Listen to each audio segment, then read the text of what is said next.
اكيد سمعت اغنيه الفنان عادل امام في فيلم لصوص لكن ظرفاء بلدي طنطا وانا احب اعيش اونطه، وهو غنى الاغنيه ديت.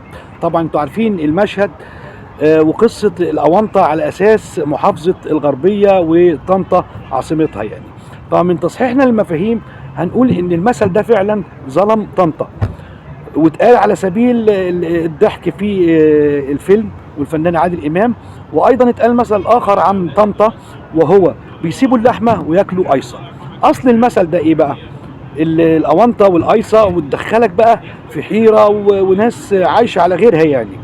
وطنطا فعلا ظلمت. اصل المثل ده ان مولد السيد البدوي ومسجده في طنطا كان بيجوا، وما زال يعني بيجوا رواد كتير الى طنطا تاريخيا. كان بيحصل ايه؟ الباعة الجائلين اللي هم من خارج طنطا كانوا بيبيعوا حلويات في المولد، ولكن الحلويات دي للاسف كانت مغشوشه.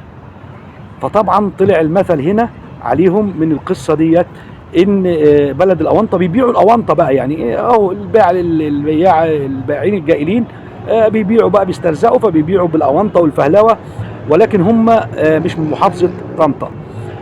بيسيبوا اللحمه وياكلوا ايصه. الايصه دي اللي هي مخبوزات بالسكر. فطبعا من شده جوع الناس والزحام كانوا بياكلوا الايصه ديت، خلاص اي حاجه تسد الجوع. ولكن محافظه طنطا ظلمت تماما في المثل ده، وهي فعلا مش بلد الاونطه، بل هي بلد تجاريه جدا. ناس عارفه بتشتغل ازاي، بتجيب القرش ازاي. يكفي ان اشهر حمص بتجيبه من طنطا. التجاره فيها على مستوى عالي جدا.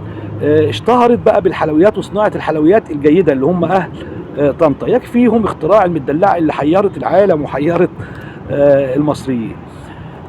طنطا مش بلد الاونطه، ظلمت في المثل ده. والطنطاويه نفسهم بيقول لك احنا مش بلد الاونطه. طنطا من المحافظات، طنطا من المدن الراقيه جدا، ومحافظه الغربيه تحديدا فيها ابنائها قيادات كبيره جدا وعلى علم وثقافه وسياسه الى اخره. فطنطا فعلا ظلمت في المثل ده، وحبينا نصحح المفاهيم. وجرب تنزل طنطا مش هتلاقي فيها بامانه اونطه. تحياتي لمحافظه الغربيه واهل طنطا.